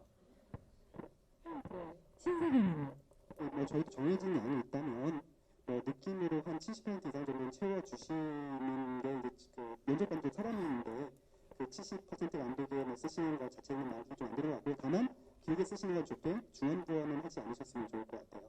네, 이상입니다. 그 자기소개서 면접 때도 마찬가지지만 자기소개서에서도 또 구직자의 열정을 좀 봤으면 좋겠다 이런 게 당연한 거거든요. 근데 이 열정이라는 건 사실 추상적인 개념이잖아요. 아까 제가 잠깐 취업 전략에 대해서 말씀드려서 한 예를 설명을 드렸었지만 실질적으로 어떤 요소에서 이런 구직자의 열정을 느끼셨는지 그 팁들을 좀 우리 학생들에게 좀 알려주시면 좋을 것 같아요. 자기소개서에서 어떤 열정을 느꼈었던 어떤 사례. 이런 단어를 쓰면 좋다. 저는 뭐 단어보다는 그 분명히 그 자기가 그래도 그동안 경험했었던 사회생활 경험을 쓰는 란이 있거든요. 아니, 봉사활동 최소한 봉사활동이라고 쓰는 란이 어느 기업이나 있을 텐데 그게 자기소개서가 매치가 좀 됐으면 좋겠어요. 자기소개서에 쓴 글은 아까도 말씀드렸지만 저희 못 믿겠거든요. 근데 뭐 설마 경험까지 다 거짓말을 물론 하실 수도 있겠지만 그것과 매치시켜서 뭐 그 기업에 대한 열정이라든지 혹은 뭐 당시 그 경험을 통한 본인의 뭐 개인적인 성향, 역량을 키웠다라든지 이런 부분에 대해서 매치를 시켜서 써주신다면 그러니까 위에 것들을 따로 놀고 자기소개서는 자기소개를 따로 놀면 저희로서는 그냥 뭐 따로따로인가 보다 좀 생각하는데 둘이 연결을 시켜주시면 저는 좋은 자기소개서가 되지 않을까 싶습니다. 네, 이상민 과장님 초심으로 돌아가서 취업준비생입니다. 전 면접관입니다. 질문 드리겠습니다. 신한은행을 한마디로 표현해 주십시오. 저는 신앙이 좀 떨어지는 신앙을 한마디로 표현하면 평범한 한마디로 한 단어가 아니고 저 되게 좋아하는 말이 있어요. 신앙을 갖다가 다른 은행 다니시는 분이 말씀하셨어요. 평범한 사람들이 만드는 비범한 조직이라고. 저는 그 말을 실제로 인사를 일을 해보니까 그렇게 느끼는데 물론 또 전문직이 필요하면 저희가 또 실제 또 전문 계약직도 또 고용하고 있습니다. 비싼 돈을 주고요. 근데 조직 입장에서도 공채를 차라리 교육을 많이 시켜서 키우는 게 인건비도 싸게 먹히고 또 어떤 조직에 대한 로열티면서도 훨씬 유리하기 때문에 저희 실제 신한은행 아마 아시는 분 아시겠지만 신한은행이라고 그러죠. 또 신이 하는 일을 한산하는 그건 방향인데 저게 안 그만큼 되는 일이 소위 빡세다는 건가요? 네, 업무량은 솔직히 뭐 지금은 다 이제 후생업무라고 그러는 것도 다 이제 백오피스 넘어갔기 때문에 그런 좀 빡센 것은 아니고요. 공부를 정말 많이 하셔야 돼요. 아까 말씀드린 것처럼 뭐 본부에서 근무하고 싶다, 기업 공인 PB 업무 해보고 싶다면 여러분들이 가만히 있으시면 안 돼요. 공부하셔서 네. 열심히 전문 인력을 거듭내셔야 됩니다. 네. 한마디로 표현해달라고 하면 20마디 하신 것 같아요. 네, 좋습니다. 왜 질문을 드렸냐면요. 신한은행 자소서에 보니까 신한은행을 한마디로 표현하라고 하더라고요. 황당해서. 실제로 인사 담당자분은 어떻게 얘기하는 모범 답안을 좀 듣고 싶었는데 뭐. 네. 문제를 제가 냈어요.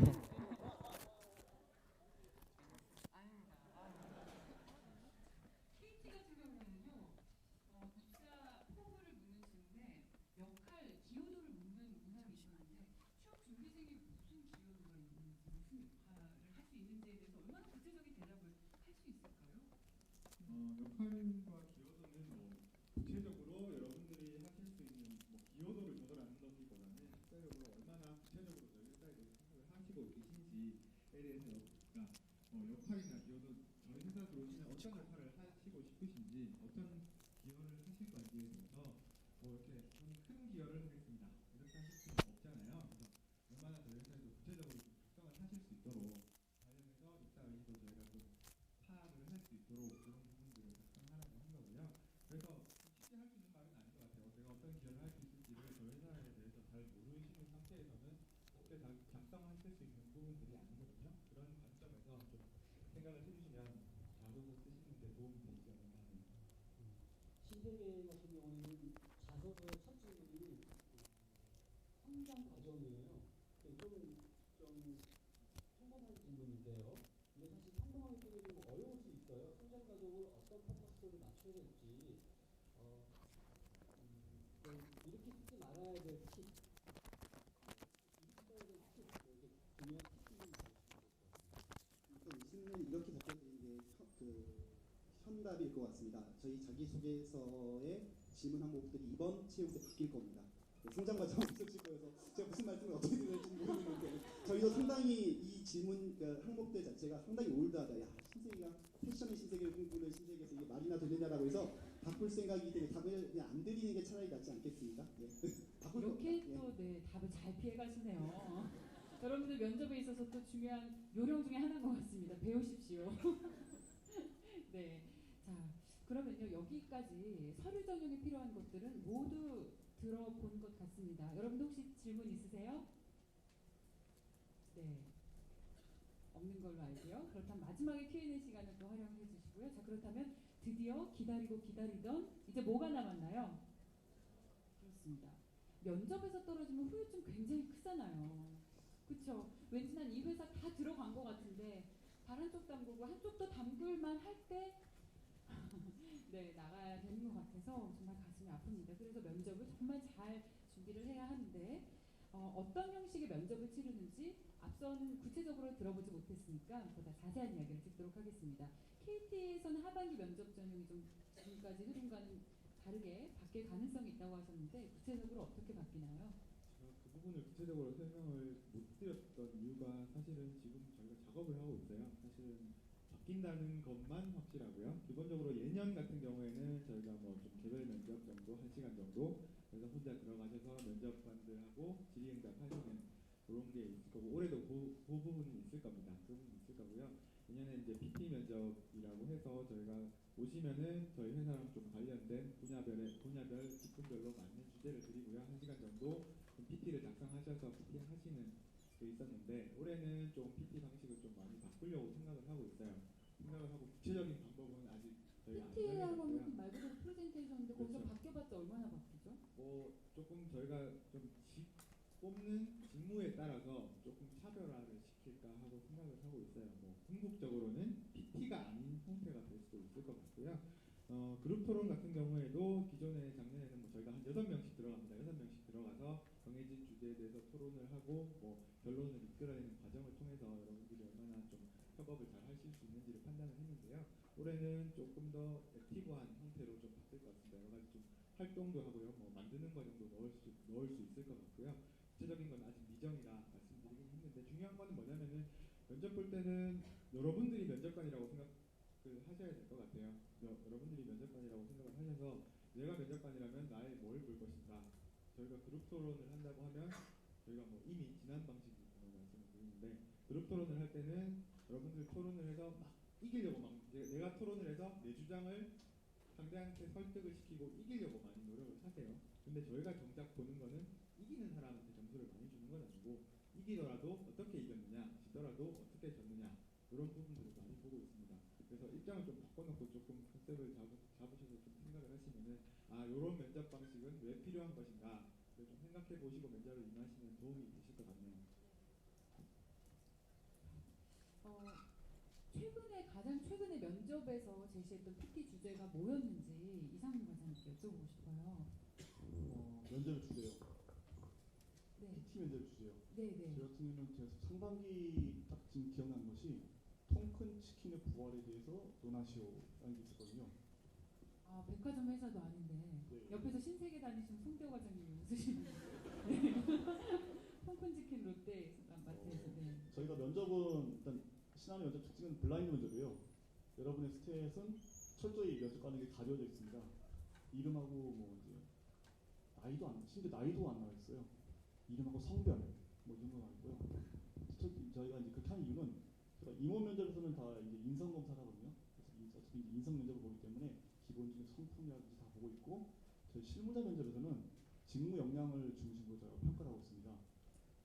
은행에서 은행 영업도 참고해서 마케팅을 할 수 있기 때문에 상대방을 설득시키는 논리력이라든지 좀 그 지점 내에서의 팀워크 예를 들면 뭐 그런 거 있죠. 팀워크 같은 거 이런 것도 있어요. 제가 면접을 들어가 봤는데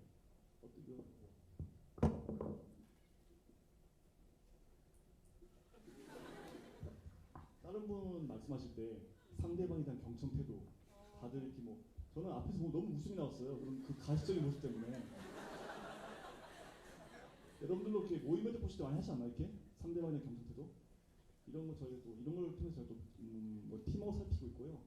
제가 좀 실무 역량 위주로 많이 검증을 하고 있습니다. 이상민 과장님 너무 재밌으세요. 산에서 인기 높으실 것 같습니다. 네. 사견이 없고요. 자, 그러면 신세계는 어떤 스타일로 면접을 진행하죠? 가장 중요할 것 같아요. 앞서 리더십을 강조하셨기 때문에 이게 플로우를 말씀하시는 건가요? 네, 면접 플로우. 예, 저희는 일단 1차 면접으로는 실무 과장급들이 면접관이 2명이 있고요. 그다음에 외국인 면접관 1명이 있고 이제 3대1 면접이 되는 겁니다. 여러분들께서는 한 분만 들어오시는 거예요. 그러니까 저희가 사전에 프리젠테이션 주제를 1시간 전쯤에 드립니다. 그럼 40분쯤 시간 동안에 전지에 작성을 하세요. 전지 작성을 하시고 붙이셔가지고 그것에 대해서 한 5분 정도 한국어로 프리젠테이션을 하시고 1분을 요약해서 영어로 프리젠테이션을 하십니다. 그러면 영어 면접관이 질문 한 2개 정도를 드리면 답변을 드리는 시간이 또 한 1, 2분. 한국인 면접관이 이제 그 또 주제에 대해서 질문을 주고받는 시간이 한 대략 또 한 5, 6분에서 프리젠테이션 면접이 한 15분 정도 소요가 되고요. 그 다음에 10분 정도는 심층 면접이 진행이 됩니다. 그래서 혼자서 한 25분 정도의 시간이 소요가 되면 1차 면접이 종료가 됩니다. 그래서 1차 면접을 통해서 저희가 한 절반 정도의 인원을 이제 불합격을 시키고요. 이제 2차 최종 면접이죠. 인턴십을 위한 최종 면접은 임원 면접으로 진행이 되고 그 면접을 통해서 최종 인턴십을 할 인원을 선발하는 그런 식으로 운영을 하고 있습니다. 주로 이제 1대1 면접이 주종을 이루는군요. 임원 면접은 근데 다대다 면접입니다. 한 5대6 정도 면접입니다. 5분 임원에 6분 질문을 주고받고 하는. 예. 일반적인 그냥 저희가 가장 일반적으로 생각하는 면접이라고 보시면 됩니다. 왜냐하면 KT 같은 경우에는 그 어떤 면접 문화가 토론으로 바뀌고 있다는 흐름을 살짝 내비치셨기 때문에 그런 부분에서 좀 차이가 있는 것 같습니다. 네. 그 인사 담당자 채용 진행도 하지만 뭐 참관해서 면접관 역할도 하실 것 같은데요. 본인이 들어가면 반드시 하는 질문은 이거다. 그 질문에 대해서 만족스러운 답변은 어떤 거였다. 뭐 이런 사례를 가지고 좀 말씀해 주시면 좋을 것 같습니다. 저 같은 경우는 꼭 듣는 질문이 다른 사람들은 여러분을 앞에 오신 그 면접자를 어떤 사람이라고 평하느냐라는 질문을 사실 저는 제일 많이 합니다. 그러면 이제 자기가 어떤 사람이라고 얘기하는 것을 얘기하는 사람이 있고요. 뭐 들어보면 알 것 같아요. 근데 실제로 진짜 잠깐 생각을 하시는 분들이 저는 맞는 것 같아요. 어떤 사람들 나한테 뭐라고 했었었지? 그러면서 이제 자기가 준비했던 거 말고 진짜 다른 사람이 자기를 이런 사람이라고 얘기를 한다라고 하는 사람들. 그러니까 자기가 준비해 왔었던 자기가 이런 사람이라고 보여주고 싶었던 것보다 진솔하게 자기가 이런 사람이라고 공개했는데 나는 이런 면 때문에 그랬던 것 같고 뭐 그런 점에 대해서는 뭐 신세계하고 등등은 좀 조금만 엮어주시는 게 좋을 것 같고 뭐 저는 항상 그런 질문을 하게 되는 것 같습니다.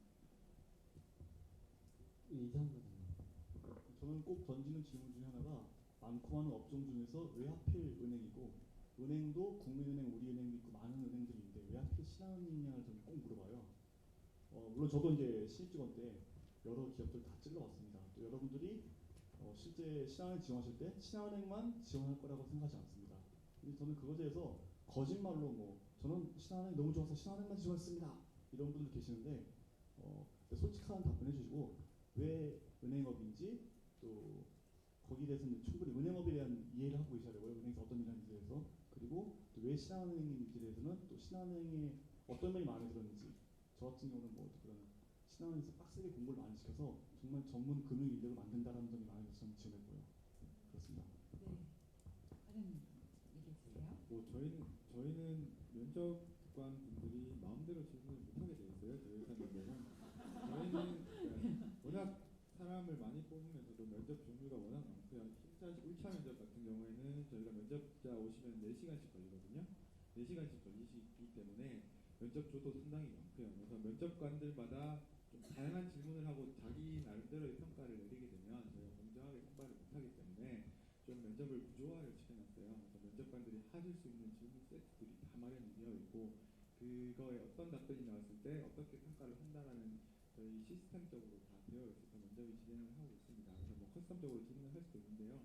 뭐 저 같은 경우에는 꼭 들어가 있는 부분들은 그런 거예요. 기본적으로 자기 소개하고 지원 동기는 꼭 하시는 것 같아요. 뭐 질문 세트들이 여러 가지가 있는데 그 중에서 가장 많이 기본적으로 들어가 있는 부분들은 자기 소개하고 지원 동기인데요. 지원 동기 같은 경우에는 조금 이제 좀 많이 보시는 것들이 지원 동기 부분들은 이제 정말 좀 구체적으로 정말 지원 동기가 있는지 그냥 뭐 마냥 회사가 좋아서 그런 건지 아니면 통신 사업에 대해 기본적으로 내가 왜 IT 업계에 지원을 하느냐, 너는 왜 이렇게 체육 교육과를 나와서 IT 업계에서 뭐 마케팅을 하려고 하느냐, 네. 이런 부분들을 좀 주요하게 물어보는데 거기에 대해서 정말 좀 설득력 있게 자기가 지원한 부분들, 그게 물론 거짓말이라고 하시더라도 좀 면접관들한테 좀 설득력 있게 다가와야지 그런 부분들이 조금 효과가 있는 것 같더라고요. 좋은 말씀 잘 들었습니다. 저희 시험 볼 때도 객관식보다 주관식이 더 어렵잖아요. 자기소개서나 면접이 더 어려운 이유는 정답이 없기 때문입니다. 그래서 우리가 어떻게 준비해야 될지 모르는데 분명히 기업이 선호하는 어떤 인재상은 있을 것 같거든요. 그래서 저희가 오늘 OX 퀴즈를 마련을 했습니다. 네, 준비해 주시죠. 정답은 없습니다. 그런데 기업이 선호하는 인재상은 이럴 것이다라고 저희가 전혀 모르고 계셨어요. 우리 세 분의 마르타 선배님들께서. 네. 인사 담당자님들이 이렇게 수모를 겪는 것은 아마 인생 처음이 아닐까 싶습니다. 상품 저기 주스가 마련되겠습니다. 자, 정답은 없으니까요. 여러분들께서 참고하시면서 기업에서는 이런 인재상을 원하는구나 그 느낌을 파악하시는 시간으로 삼으시길 바랍니다. 단체 면접 진행하는 경우 있잖아요. 그럴 때 특정 지원자를 지원하지 않고 아무나 대답하라고 하는 경우가 있습니다. 그럴 때 나는 손을 들고 먼저 대답한 사람이 좋다. 아니다. 대답하는 순서는 별로 상관없다. OX 들어주십시오.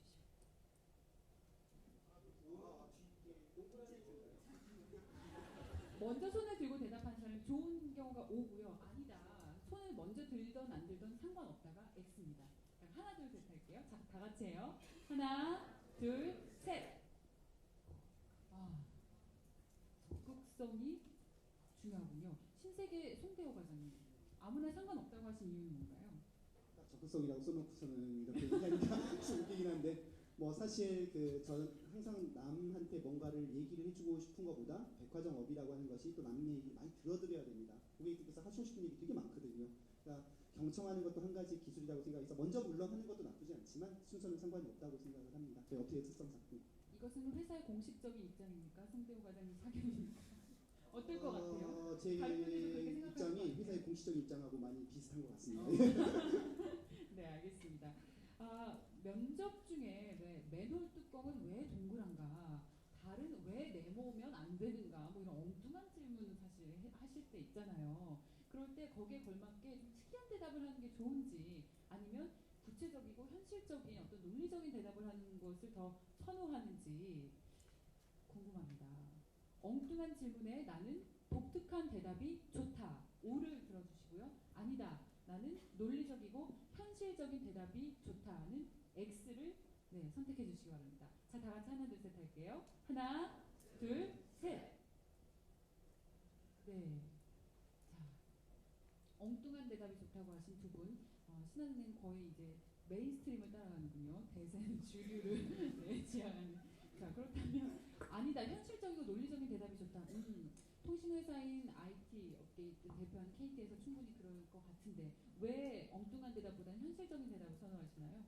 엉뚱한 대답에도 좀 종류가 많은 것 같아요. 엉뚱한 대답을 하더라도 본인이 이제 전혀 일반적이지 않은 대답이더라도 논리적인 부분들이 들어가 있어야지 그게 저희가 인정이 되는 부분들인 것 같고요.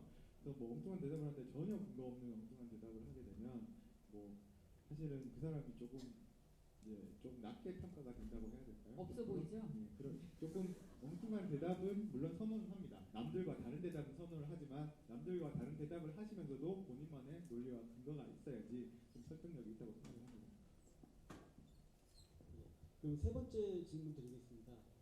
면접 질문에 대답하기 어려운 질문을 받을 때가 있어요. 즉 모르는 경우, 뭘 물어봤는데 지식이 모르겠어요. 이게 무슨 소리인지 잘 모르겠어. 그럴 경우에 예를 들면 뭐 GDP의 GDP는 영어로 뭐냐 뭐 이런. 그렇죠. 네. 그럴 경우에 솔직하게 모른다라고 대답하는 사람은 O. 아니다. 그냥 관계 없더라도 성실하게 좀 성실한 차원에서 대답은 어떤 대답은 해야 된다라고 하면 X. 그렇게 해주시기 바랍니다. 네. 다 같이 불러볼게요. 하나, 둘, 셋. 다 O네요. 다 O군요. 모르면 솔직하게 모른다라고 얘기하는 게 중요하다. 그런 사례는 한 번씩 접하셨을 것 같아요. 송대호 과장님. 어차피 질문의 기회는 한 번만 주어지고 끝나는 것은 아니고 뭐 기본적으로 서너 개의 질문이 주어진다라고 한다면 다른 질문을 통해서 충분히 만회할 수 있을 것 같고요. 모르는 것에 대해서 그러니까 정말로 잘 답변을 해가지고 만회할 수 있는 일부의 경우도 있을 수 있겠지만 괜히 어떤 얘기를 하든 간에 장황해질 가능성이 클 것 같습니다. 그래서 모르는 건 솔직히 모른다라고 말씀하시는 것이 맞을 것 같습니다. 전혀 마이너스 요인은 안 되나요? 감점 요인은 안 됩니까? 모른다라고 했을 때. 물론 뭐 아시는 분보다는 다소간의 감점은 되겠지만 어쨌든 다른 질문을 통해서 만회를 하시려고 하시는 게 전 더 낫겠다라는 거죠. 장황한 대답을 통해서 완전한 마이너스를 받으시는 것보다는. 네, 1층만 지압하지 2층, 3층 들어가지 말라는 얘기. 네. 이상공 과장님 혹시 그와 관련해서 좋은 사례 있습니까? 모르는데 정말 모른다라고 대답을 해서 아는 분보다 훨씬 더 좋은 점수를 받았던 사례 없을까요? 저는 은행은 일단 기본적으로 정직이 되게 중요해요. 돈 만질 직업이다 보니까 실제로 뭐 공금 횡령이라든지 이런 걸로 이제 불명예스럽게 나가시는 분 많이 계세요. 전 정직을 제 최우선의 가치 삼고 있고요.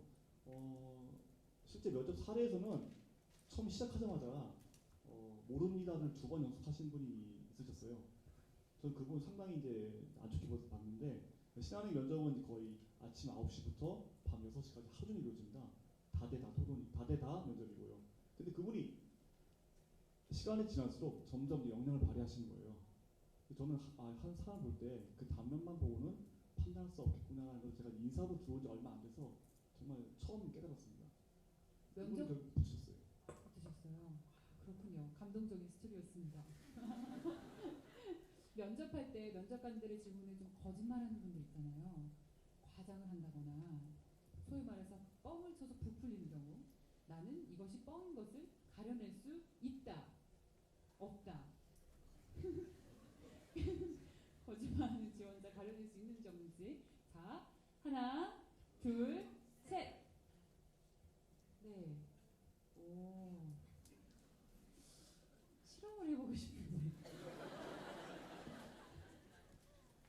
한번 해보실 분. 실험해보실 분. 직접 네 지금 실험해 보실 분 없으세요? 우리 면접관 분들에게 내가 하는 얘기가 거짓말인지 아닌지 없습니까? 정말 없으세요? 제가 해볼게요. 너무 전문가셔가지고. 네. 저는 얼마 전에 죽었다가 살아났어요.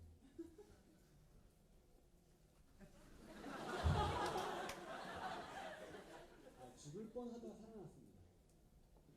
엄청난 그 질병 속에서 초췌한 얼굴로 이렇게 지내다가 서서히 이렇게 좀 회복하고 있는 중입니다. 진심입니다. 이건 독심술인 것 같아요. 인사 면접이 아니라. 네. 진실일 때 보이나요? 제 말이? 그 거짓이냐 진실이냐를 저희가 뭐 인간 거짓말 탐지기가 아닌 이상 알 수는 없고요. 저희는 꼬리에 꼬리를 무는 질문을 추가적인 질문을 통해서 진위를 판단합니다. 저희 자기소개서는요, 여러분들 이제 면접 보시면은 아까 제 블라인드 면접 말씀드렸는데 자기소개서를 가지고 옵니다. 자기소개서를 기반으로 저희가 이제 구술 면접을 하고요. 저희가 반드시 그거에 대한 진위 여부를 판단하게 되어 있습니다. 예, 그러면 그 OX 마지막 문제 드리도록 할게요. 면접 갈 때 면접 복장 문제가 있을 수 있거든요. 일반적으로 뭐 정장 차림 아니면 사복 차림 그렇게 규정을 해주지만 어떤 정장 차림 이렇게 얘기하지는 않습니다. 면접 시 그 비호감을 주는 이 복장을 하고 온 면접자를 떨어뜨린 적이 있다는 O, 아니다, 그런 적 없다라고 하는 것은 X로 답을 해주시기 바랍니다. 네. 다소 그 장소에 걸맞지 않은 옷차림을 하고 왔을 경우에 나는 떨어뜨린 경험이 있다, 없다, OX로 한번 확인해 보겠습니다. 자, 함께하죠. 하나, 둘, 셋. 있군요. 어떤 경우였어요? 먼저 이상훈 선생님. 어떤 비호감이었길래 떨어뜨리셨나요? 네. 믿으실지 모르겠지만 노출이 심해서 비호감이었습니다. 면접 보는 내내 제가 시선을 줄 데가 없어서 제가 부끄러움을 탔는지 계속 그분께 질문도 못 드리고 또 쳐다보지 못하고 저는 사실 그래서 또 다른 사람에 대한 경청태도 많이 보기 때문에 다른 분 말씀하실 때 그 듣는 사람들이 과연 열심히 듣고 있나 표정이 약간 밝았는데 지금은 막 이렇게 되지 않나 살피거든요. 근데 그분이 못 살폈어요. 그분은 사실 제 면접에 방해가 되었기 때문에. 그래서 그것이 결정적인 이유가 되어서 좀 떨어진 케이스인가요? 저희 가급적이면 좀 정장 차림으로 나오시라고 저희가 그 공고를 드려요. 공고를 드림에도 불구하고 그걸 어기셨다라고 하는 것은 규칙에 어긋났다라고. 예. 그분이 저희 개성을 무시하는 것은 아니고 네. 뭐 여러분 다 개성 있으시겠지만 네. 면접자리만큼은 타인을 배려해서 좀 노멀하게 입고 오십시오라고 안내를 드리거든요. 근데 그걸 무시하시면은 글쎄요, 가장 기본적인 거에 대한 네. 얼마나 벗고 오셨는지 얼마나 노출이 심하셨는지 알겠습니다. 불필요한 질문이었던 것 같아요. 네, 송대호 과장님요. 저희는 요즘에 이제 저희 복장도 지금 비즈니스 캐주얼이라고 해서 뭐 타이를 매지 않는 복장이 이제 저희 복장인데 저희는 일단 개성을 살릴 수 있는 복장으로 뭐 입고 오라고는 말씀을 드리는데요. 그래도 저희는 유통업인지라 고객을 상대할 수 있을 만한 복장인지까지는 사실은 내실 보는 것 같습니다. 근데 예컨대 완전 찢어진 청바지에 그냥 말 그대로 라운드 티 정도 입고 와서 본인 개성이 이제 그거다라고 말씀을 하시는 분들은 본인의 이제 개성은 그럴지 모르겠지만 고객들이 보시기에는 또 이제 부적합한 복장일 수도 있어서 뭐 그런 것들이 100%의 탈락 요인은 아니지만 상당히 중요한 요인이 되긴 하는 것 같습니다. 면접 시 이런 부분은 진짜 비호감이다. 이건 정말 하면 안 된다. 그런 게 있었나요, 송대호 과장님? 복장 말씀이신가요? 뭐 복장이나 뭐 여성들 같은 경우는 화장이 될 수도 있겠고요. 전반적인 그 외모 있죠. 외견상 보이는 네, 면에 있어서 말씀이시죠. 네. 아까 지금 그 이상훈 과장님께서 주신 말씀도 한 가지일 수도 있을 것 같습니다. 그러니까 여성분들 같은 경우 뭐 예컨대 과도한 노출됐건 간에 혹은 또 너무나 보수적인 요즘에 사실 예컨대 백화점이라 그러면 3버튼 양복 입으시는 분들 없으신데 이제 너무나 올드해가지고 백화점에 근무하는 것보다는 좀 고시를 준비하셔야 될 게 많을 것 같다 라든지 그런 느낌을 주시는 분들은 저희가 조금 좀 진행하거나 이런 것도 있는 것 같습니다. 네, 백화점 면접 보실 때 패셔너블한 복장에 신경을 좀 쓰셔야겠습니다. 자, 저희 KT 계속 그 앞서 화면도 준비를 해주셨지만 굉장히 자유로운 복장이 눈에 띄었습니다. 그래서 그런지 그런 외견상 어떤 비호감에 대해서 떨어뜨린 경우는 없다라고 하셨는데 설명을 좀 부탁드립니다.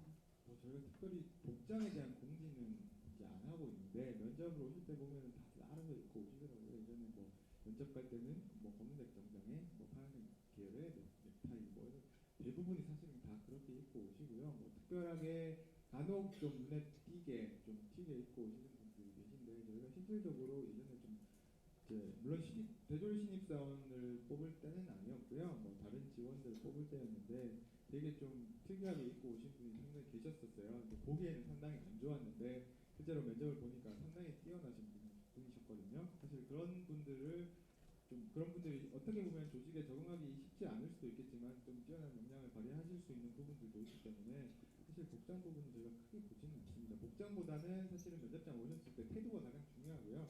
아무리 잘 챙겨 입고 오셨더라도 면접 저희가 사실 면접장 들어가셔서 면접하실 때의 태도도 중요하지만 면접 대기실에서 대기하시면서의 태도도 저희들은 다 보고 있거든요.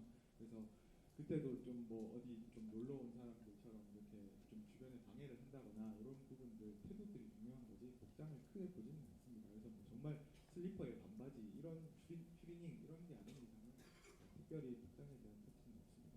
혹시 여성들 같은 경우는 메이크업을 곱게 어떤 전문기관에서 받고 오는 거가 더 좋은가요? 어떤가요? 메이크업 그거에 대해서는 대답이 좀 힘드실까요?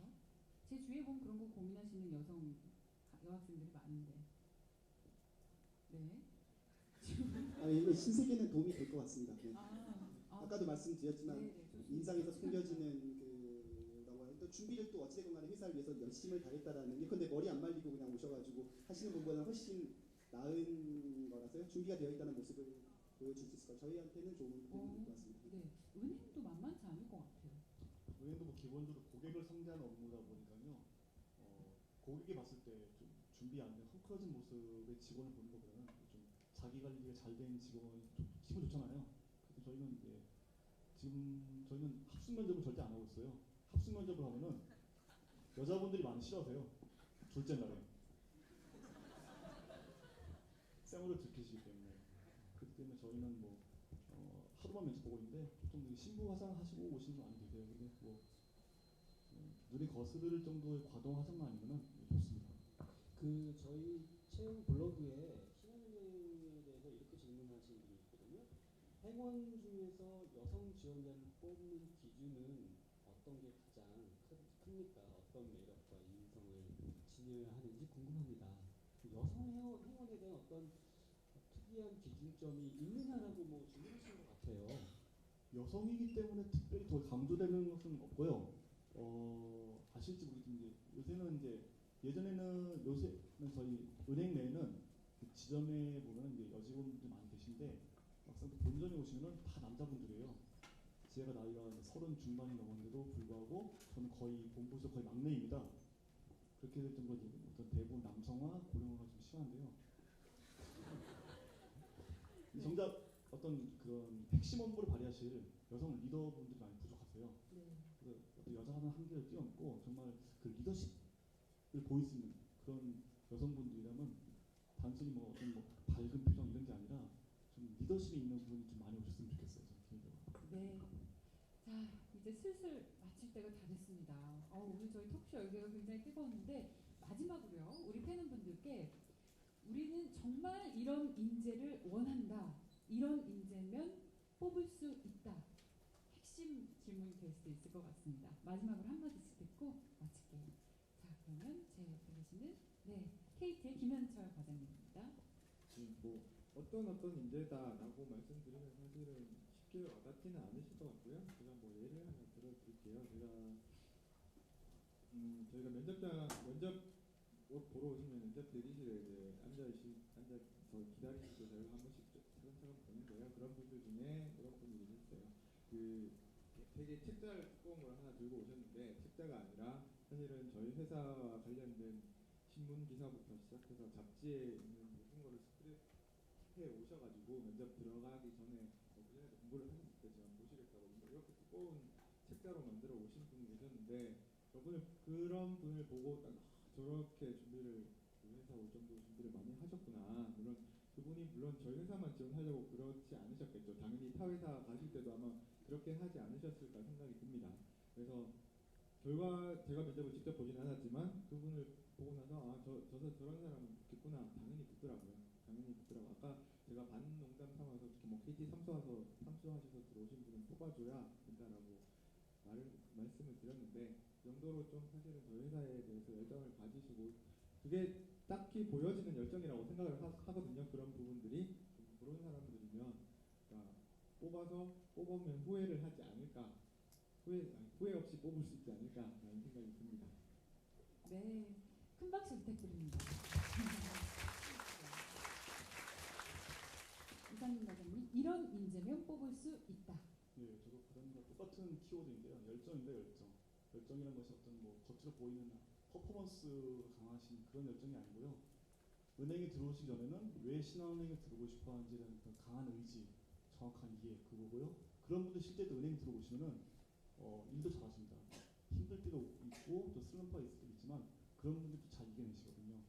그래서 여러분들이 아직은 뭐 신한은행에 관심이 없으신 분들 많이 있으실 텐데 신한은행의 매력을 조금이라도 느끼고 계신 분 계시다면은 한번 신한은행 연구를 해보세요. 홈페이지도 좋지만 지점을 방문해서 선배 만나보시고 그분들은 어떤 열정을 발휘했길래 신한은행에 오게 됐고 신한은행의 매력은 무엇인지 한번 말씀드려보세요. 여러분들 분명히 신한은행에 들어오시고 싶을 겁니다. 좋습니다. 박수 부탁드립니다.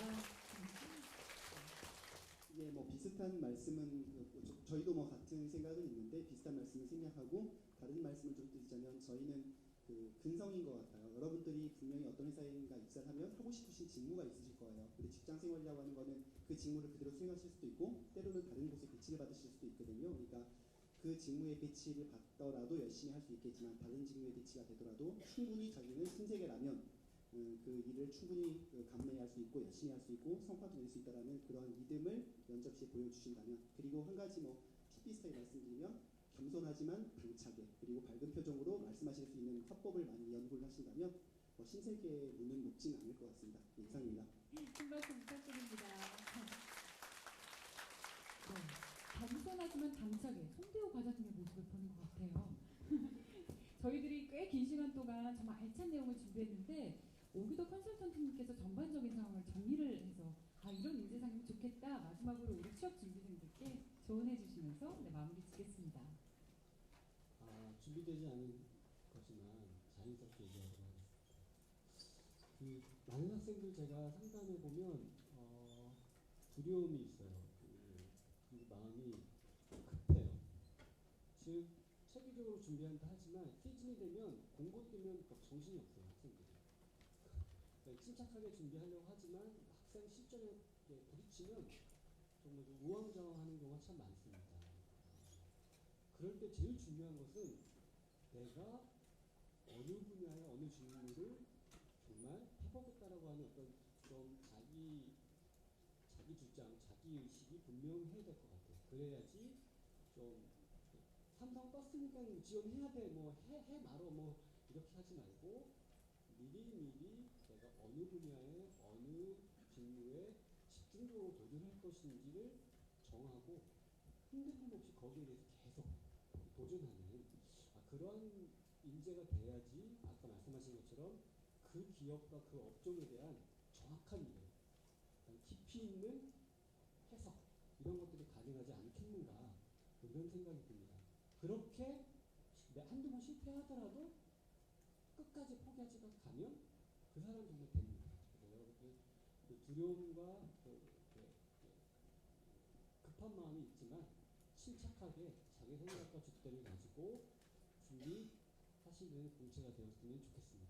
네. 감사합니다. 고맙습니다. 자, 오늘 함께해주신 KT 인사팀의 김영철 과장님 그리고 신한은행의 이상근 과장님 신세계의 송대호 과장님께 진심으로 감사의 말씀을 드리면서 여러분들 모두 함께 격려의 박수 부탁드립니다. 네, 고맙습니다. 오늘 이렇게 귀한 시간 함께해주신 우리 대학생 그리고 구직자 여러분들께 다시 한번 깊은 감사의 인사를 드립니다. 이상으로 제9회 2011년 인크루트 채용 설명회를 마치겠습니다. 지금까지 박재환이었습니다. 고맙습니다.